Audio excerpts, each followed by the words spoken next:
So let's talk about Advent. That's Advent. So this Advent, Let's choose to live Advent. What are you waiting for? Is everything all right? Is everything the way that it should be? When we look around ourselves in the world, does it seem like everything is all right? Does it seem like everything is just the way it should be? What are you waiting for? When we look around at the world, we see an anxious crying out for something different. Something is not right. It's not the way that it should be. This is not the way that it should be.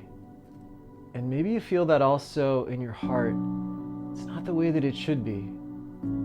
There's got to be more than this. There's more to life than this. That stirring, that anxious stirring in your heart is already the movement of the Holy Spirit. There was for centuries a longing for the coming of the Messiah. The chosen people knew God was going to prepare a new prophet, a new Moses. He would prepare a new priesthood. He would prepare a new worship. He would prepare a new manna, a new exodus, a new law, a new covenant. They were looking for a new covenant. There was an expectation, looking for that one who was to come. Are you looking for the one who is to come? When we look into our own hearts, we realize it's not done yet. There's something more than this. There's an urging, yearning. Sometimes it's too much. We fill it with other things. We try to find something to satisfy it, but there's an ache, a deep ache, an ache for something infinite, for something wonderful, for something beautiful, for a love that never ends. We have an ache for a love that never ends. That's Advent. The season of Advent is a time that the whole church gets in touch with that deep ache. It describes most perfectly the life that we live in this world. It is a world that is longing for fulfillment, that is longing to be brought into the next world. We're never satisfied fully on this earth. And the church gathers in Advent to get in touch with this ache and to share it together and to cry out, because He will come again. The one who came will come again. And will you be ready? Sometimes we're so busy stuffing that ache, stuffing that, numbing that, pushing that down, that we don't make room for Him. But if we make room for Him, if we open to Him, if we give Him the chance in our prayer, if we cry out in our ache, if we reach out in our confident expectation, the church helps us to do that, points us to the end, asks us if we've made room.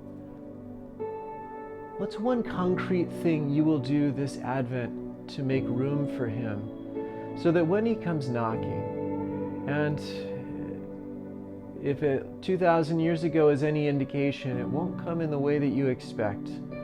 No one expected Him in the form of a pregnant woman and her humble husband, simply looking for a place to stay, and there was no room for them. When He comes knocking on your door, will there be room for Him?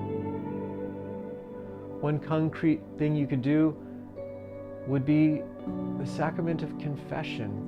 Confession is a way of clearing out and clearing our vision, helping us to see what we're truly longing for.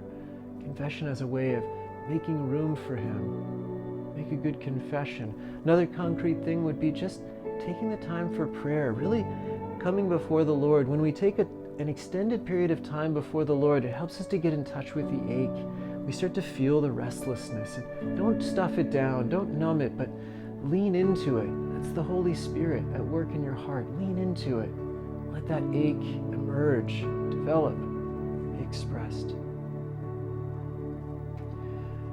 Make a concrete choice this Advent, maybe to go to an extra daily Mass, to take a few extra minutes with the Lord. Find some way to lean into the ache, get in touch with the expectation, open up and make room for the Lord, prepare the way. because He wants to make a home in your heart. Looking around the world, this may be the year. We never know. But certainly, Christ will come again, and He wants to come into your heart.